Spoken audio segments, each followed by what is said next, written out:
People lose their valuables every day simply because they forget to lock their car doors. Don't be another statistic. Remove all your belongings anytime you leave your car, including valuables and weapons. This is a message from the Marana Police Department, reminding all residents to lock it or lose it. Do you have a need for speed? Whether you want to improve your race time or just have fun, the Run Marana series has something for everyone. Choose your challenge and sign up for one of the 5 races held throughout the year. Visit maranaaz.gov/run to sign up. Your speed, your run, your town.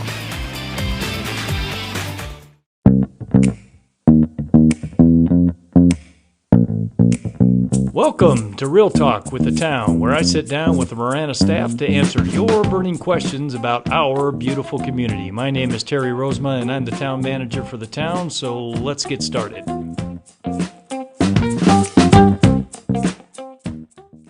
Welcome, everybody, to another episode of Real Talk with the Town. My name is Terry, and I am your host, and today we're going to be talking about projects on Tangerine Road. And we have our very own Public Works Director, Fausto Burruel. And it was supposed to be Tom Hool and Fausto Burruel. Fausto, where's Tom? Yeah, you know, Terry, I want to apologize to our listeners because they're missing out. Tom Hool is our project manager on this project. Mm-hmm. And if you've ever heard of Sam Elliott, the actor, and heard his voice, yes, you would think you're standing in the room with him when Tom's talking. Spitting voice Spitting comparison. Vocal image. Yeah, there you go. Yeah, you listen to that guy, and he's got the perfect radio voice. In fact, he did some DJing back in the day. Correct, that's my understanding. He was a DJ back in the day. Yeah. Something. That's cool. So, hey, we're going to be talking about Tangerine Road here, a couple of different projects. But before we do that, as an icebreaker, what is Fausto Burruel's favorite holiday tradition? Well, you know, this past weekend, my wife and I and one of my kids, we went up to the in-laws' house and they worked on making tamales. Oh, so, you know, I love that tradition because it's the gift that keeps on giving. Oh, yeah. You got to love that. Love tamales. Yeah. Now, favorite green corn or red? What's your favorite? So this time they went with all red chili. Okay. So, yeah, but I enjoy a good tamale. Yeah. Yep. Tough to beat. Well, we're not here to talk about tamales. That's just going to make me hungry. So let's talk about some roadway projects. Now, to be fair to some of our listeners who have been longtime listeners, this is a topic we've talked about in the past in conjunction with a number of other major roadway projects. But we've been having quite a few people as of late asking us about Tangerine Road. When are we going to do something with Tangerine Road? So let's talk about that. Let's start by talking about a major project that's actually underway with some utility work, and that's Tangerine Widening 2A. Talk a little bit about that. What is that project? When we anticipate it getting going? Yeah, so Terry, there's been a lot of activity in that corridor, so that's probably what's stemming a lot of these questions on how everything's working. As most people might be aware, there's a gas station that now exists there, the Maverick. Mm-hmm. So with that, obviously there was some construction activities. The other thing that was kind of helped out that project, but also an extension of it, is a water line project that's going in, and that's actually... We rolled it into the project just because, well, one, it needed to be put in before the roadway, but also just the timing of all the activities. So currently, that's about a 7,200 linear foot extension of 16-inch water line. My understanding is the install is complete, and then testing is underway, and they anticipate ADEQ approval sometime in January. ADEQ, Arizona Department of Environmental Quality. Correct. All right. Just making sure that... not only that I know, but also our listeners know. So, hey, also, I thought all the water lines were in too, and then I'm seeing all these big pipes being lined up along Tangerine right now. What are those? Is that gas lines? What is that? There's a lot of utility work that's going to be happening. So more utility work of some sort. Correct. Okay. Getting in front of that. Yeah.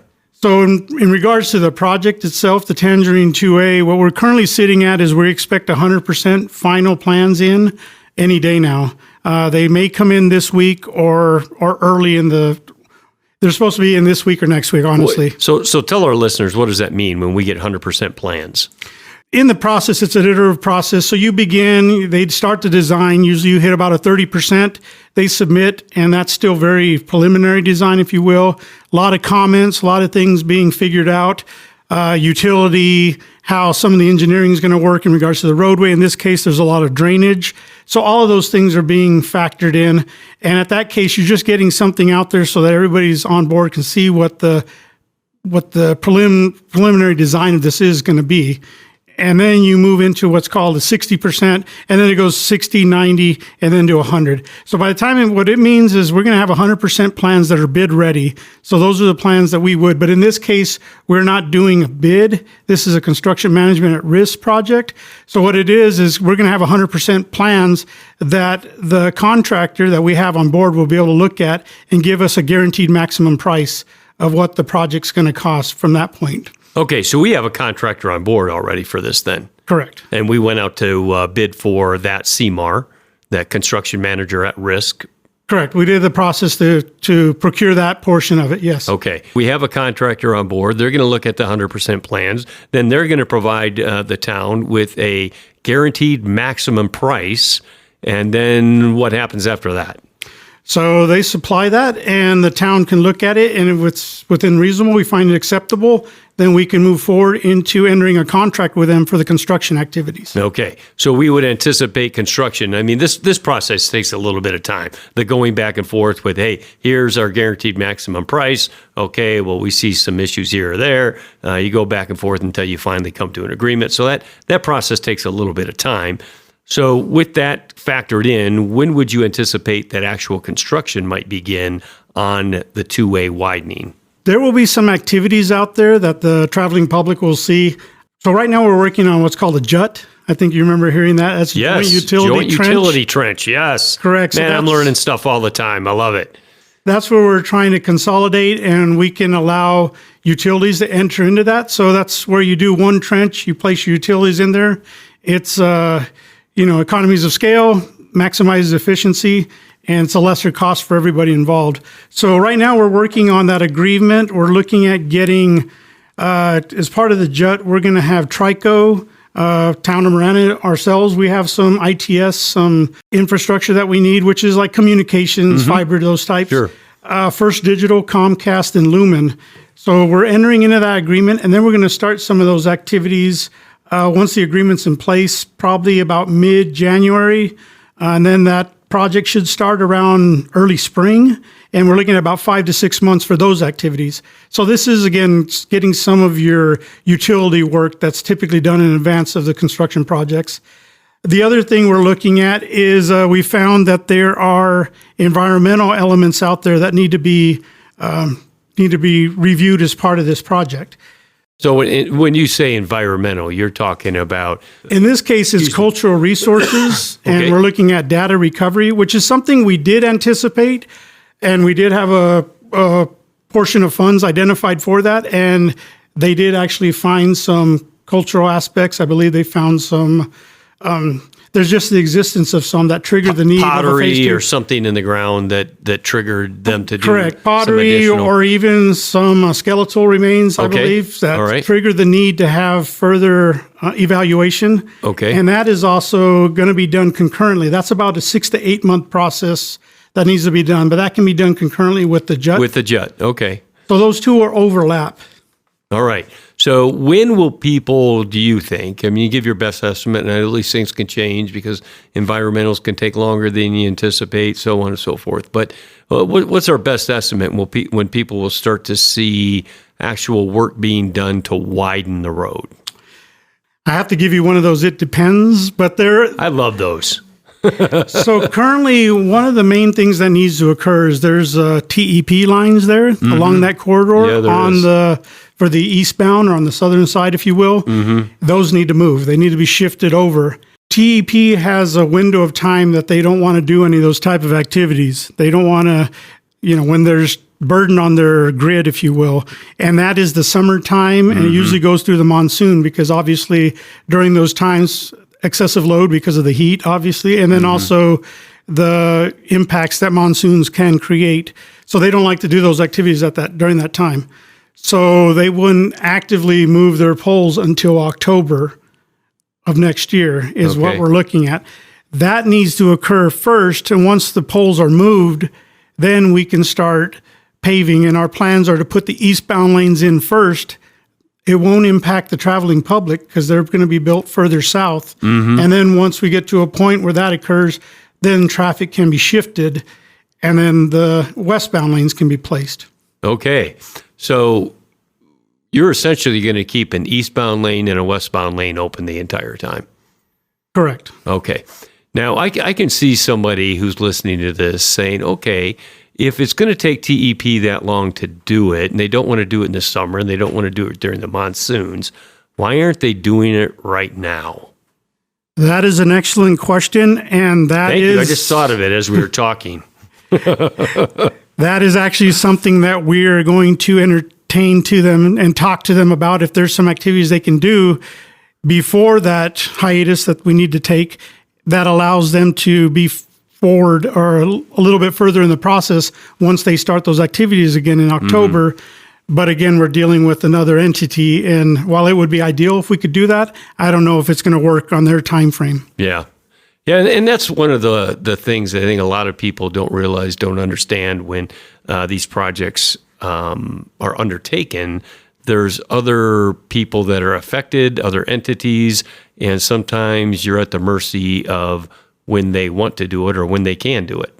Is that a fair assessment? Yes, that is correct. We have other, in this particular instance, not part of this project, but we're butting up against it, and we're going to do improvements there, which I'm sure we'll talk about in a little bit, is we're doing some improvements on the interchange, some interim improvements. And so, of course, we're talking about ADOT. I just mentioned several utilities that we're working with. We also have CAP that's in the area there that we're working Central at. Arizona Project. Central Arizona the water, Project. Yeah, okay. They have a siphon there that goes underground.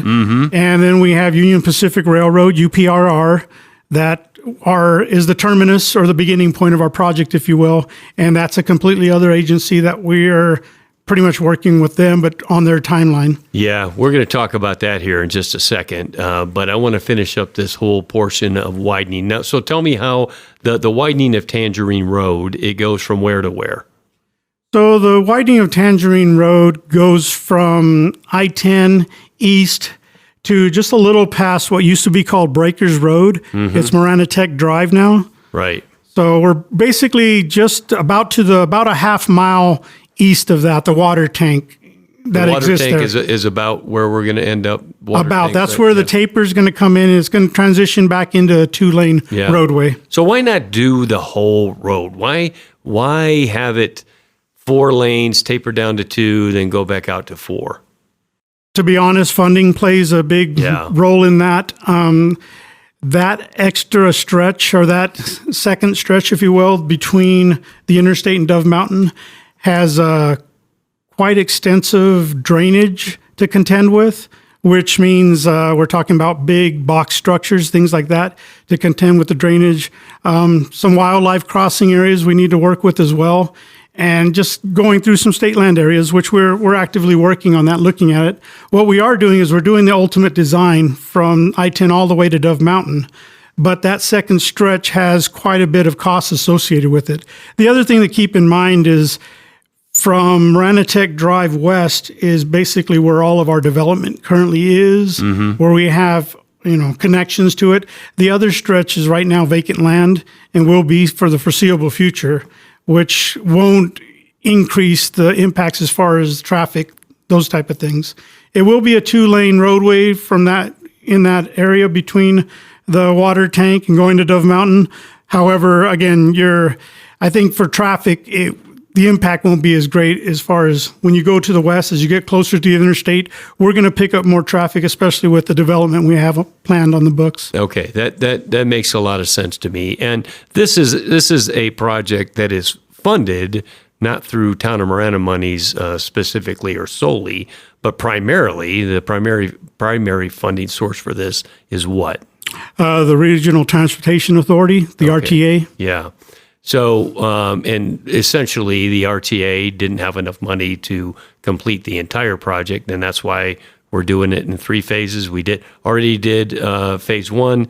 We're going to do phase 2A, or Is that correct? Phase Correct, 2A? 2A. Phase 2A, and then Phase 2B will be the portion from the water tower up to Dove Mountain. Is that accurate? Correct. Okay, good.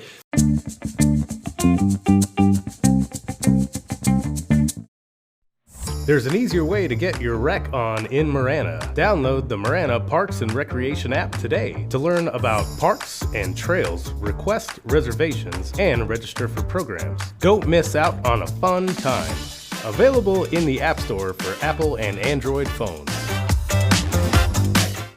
Whether you're starting a business or looking to expand in Marana, our Town Development Services staff will walk you through the steps towards success. Learn about business licenses, development permits, business loans, local and state resources, and more. Let's get to work. For more information, visit maranaaz.gov/business development. Hi, I'm Frank, and I'm a Marana resident. It's time to reactivate your social and fitness lifestyle. The Marana Senior Program offers a variety of services and recreation opportunities for active adults ages 50 plus. Member benefits include access to exercise classes, a fitness center that's really equipped, parties, and much more. Get a 5-day free pass of activities to use within a 30-day span. Visit maranaaz.gov/teen senior for more information. So that covers Tangerine Road Widening. So let's now talk about the TI, the interchange itself. Now that's an area that's getting pretty congested, and I want to know if there's anything that we can do or that we're planning to do to try and address some of that congestion. But primarily, I think it's at rush hour, in the mornings and the afternoons. But it can get backed up there with the train and everything. So what can we do about that? So as part of not as part of the Tangerine project, but tied onto that, we have a separate project identified that we're going to wrap into it, is doing some what we're calling interim improvements to that TI.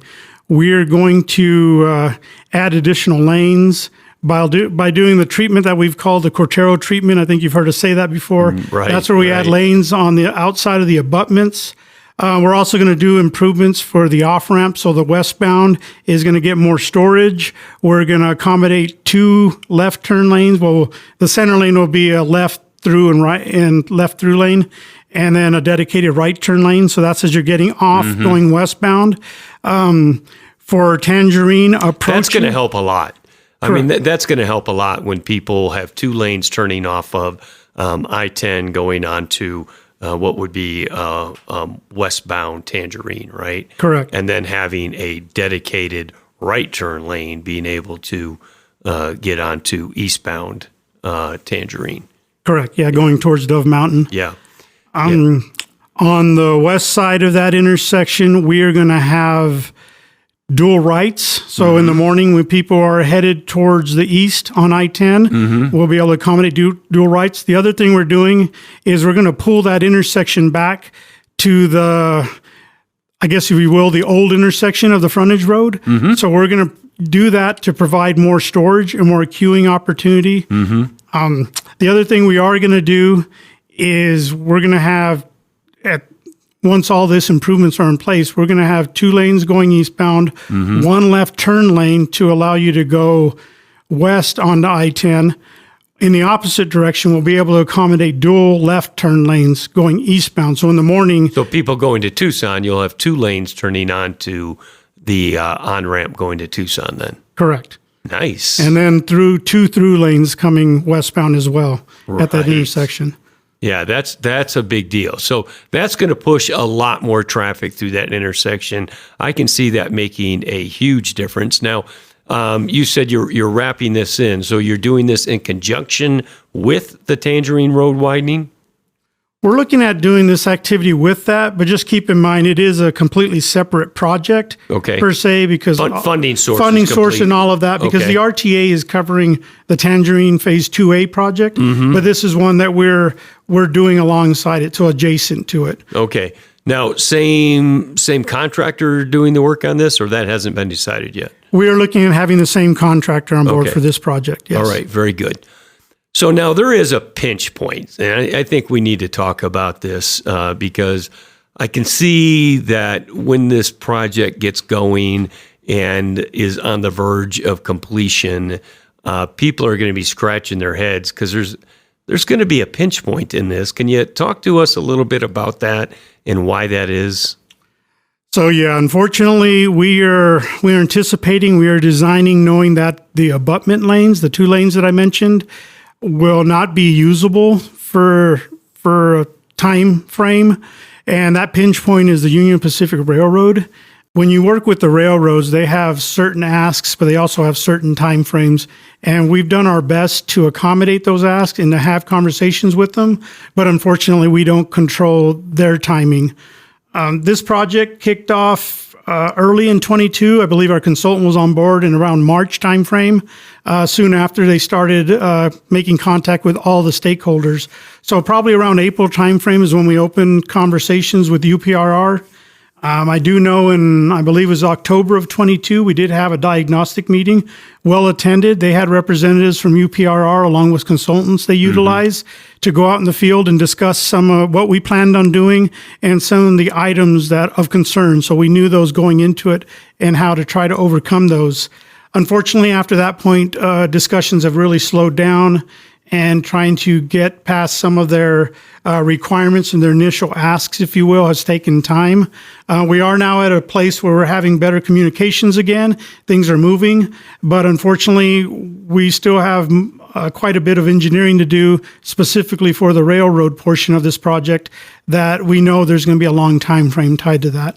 All right. I think that's a good explanation, and I just want to make sure that our listeners are clear on what we're talking about. So we're widening Tangerine, and we're widening the interchange itself, which means, of course, because if you drive that area, you know there's only 1 lane going eastbound across the tracks and 1 lane going westbound across the tracks.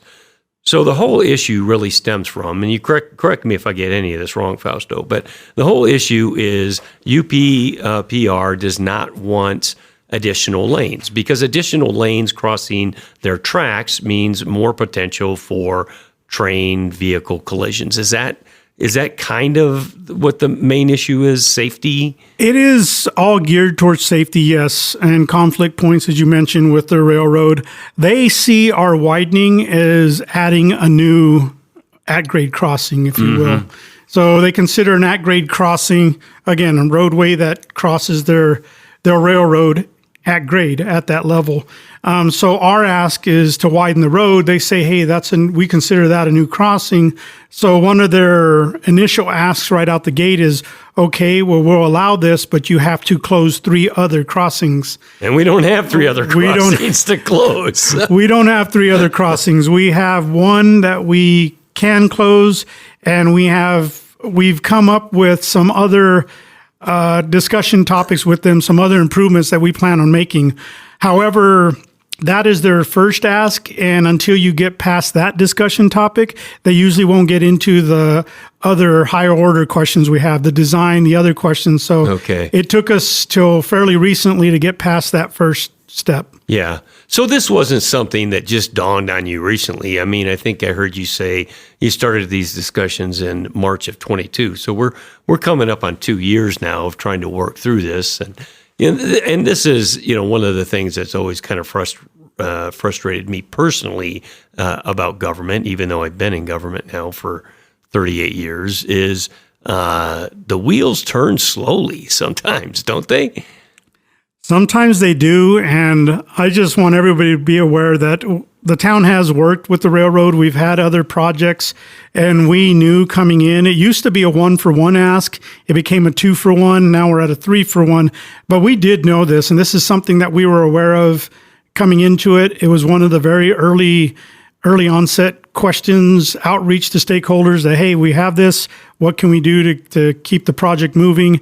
So I know sometimes, and I get you, I understand too, when you think about government, and we don't want to be the prototypical, but, why didn't they do a better job planning, or who planned this out, or why didn't they? We have. It's just we don't control other agencies and their timeframes. Yeah. Yeah, you can certainly hear the people going, what were they thinking? Why didn't they? Right? I mean, you can hear that stuff going already. And So hopefully this will answer some of those questions. How many lanes are we trying to increase across the tracks? 2, 3? How many additional lanes are we trying to put across there? I want to say we're at, let me think, the 2, the 3. I believe we're at 7. Okay. Don't hold me to that. Okay. I'm not the project manager, so I don't know the details. Total of 7. Total of 7, because I believe there's a right turn lane, there's 2 throughs, there's the dual lefts, and then obviously there's the 2 lanes coming westbound. And we also have multimodal, multi-use lanes tied to this. So and the other- bicyclists and pedestrians getting Correct. across. Yeah. Okay. Very good.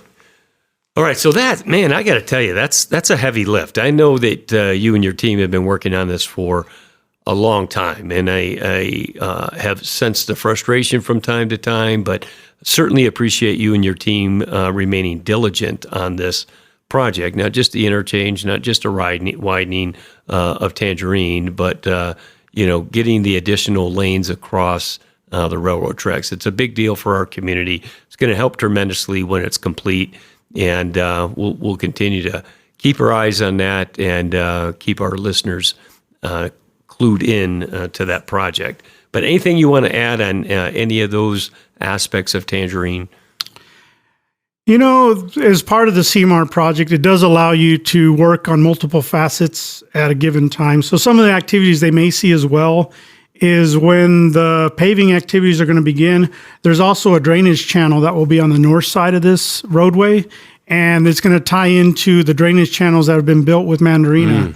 Yes. So they're going to see some of that where they're actually going to have to knock in the existing drainage channel and connect our channel and then start building it. It's going to build from downstream going upstream. Okay. So they may see some of those activities as well as part of this. Okay, very good.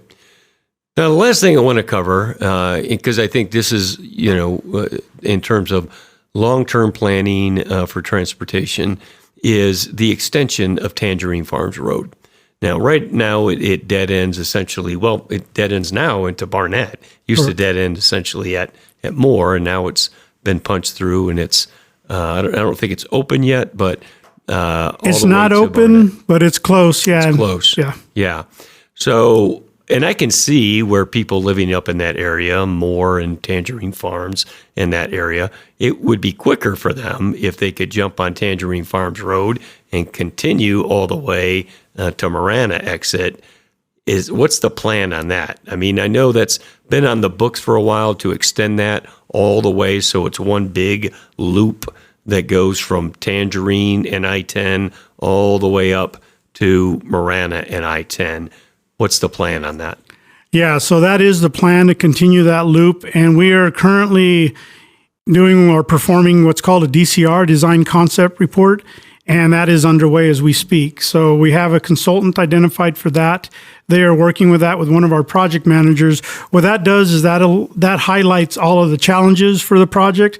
Typically don't see those on a project of this size. It's not very big in the scheme of things, but there's a lot of moving parts to it. There's some existing right-of-way that's going to need to be reverted back or given back to property owners. There's going to be some right-of-way that needs to be acquired. There's some unique challenges to this project, but we are currently working on that. A design concept report gets you to about a 15 to 30% design, with the intent is to moving into design once that's completed, and then going from design into construction. So we're hoping this design concept report will kind of identify, get us a little forward as far as some of the challenges. So we'll be ready to overcome those and then move forward into design. All right. Now, that's going to tie into Marana and I-10, right? The interchange there. Correct. So is that going to be a pinch point, or are we going to be doing something with that? So we are going to look at the Marana TI. All of these TIs, the older ones that existed so the current one at Cortero Farms, the one at Tangerine, the one at Marana. If you look at them, they're all basically the same design. And we are looking to see if we may do a similar treatment at Marana TI as what we're proposing to do at the Tangerine TI. Okay. All right. So that would help immensely as well to move additional traffic through that interchange.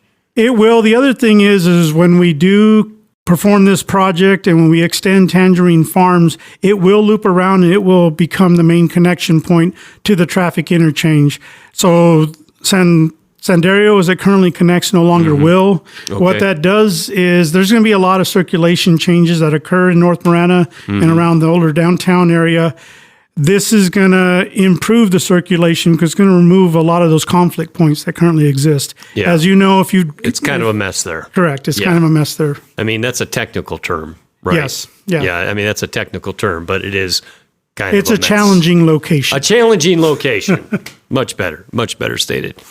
All right, so that's on the horizon. That could be what year do you think that could potentially get started? I won't hold you to it because I know these things can change, but We're still between design and everything. We're still probably about 2.5 years out before we get to construction activities. okay, all right, fair enough. And we don't want to be messing with Marana Interchange before Tangerine Interchange is completely done. So Correct. We don't want to have both interchanges under construction at the same time. No. Oh, we'd have everybody knocking on our door. Then they would question our planning. Yes, they would, and rightfully so.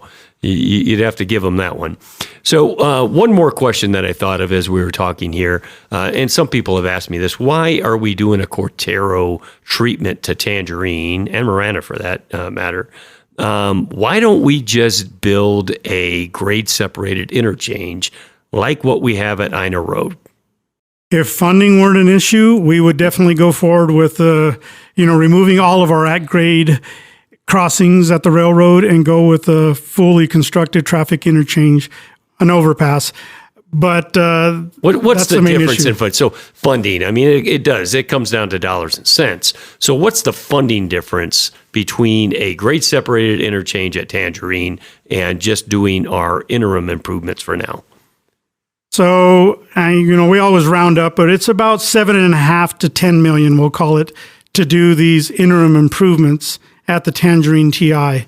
I believe the latest numbers I saw in the RTA Next, I think that's a separate discussion, but that's approaching, I want to say 160 million plus. Okay. So you're talking about $153 million difference, Correct. if I'm doing my math correctly. Vic, help me out. Vic's not good with math either. She's good with sound, but math is not her thing.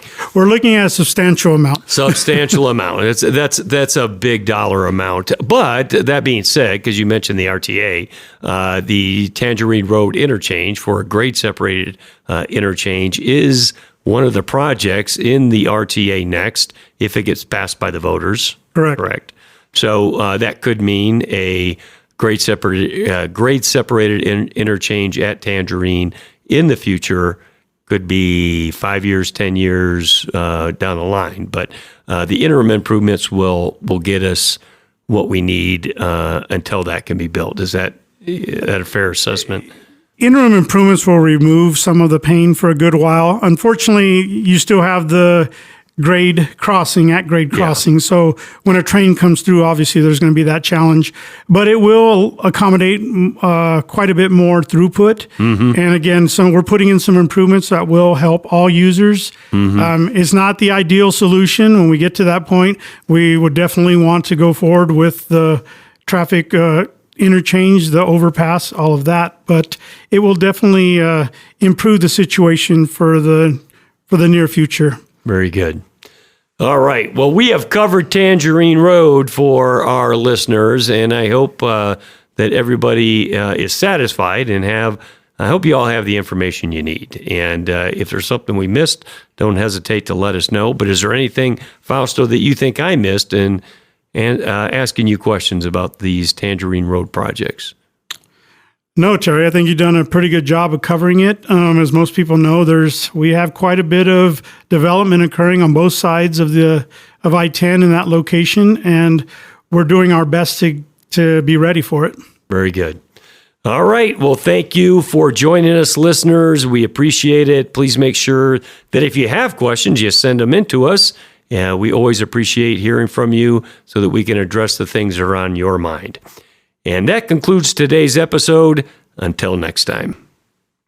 Submit your questions by visiting maranaaz.gov/realtalk and we'll answer them right here. To receive notifications for new releases, remember to click subscribe wherever you get your podcasts. Also, please follow the town on Facebook, Twitter, and Instagram to stay up to date on current news and events.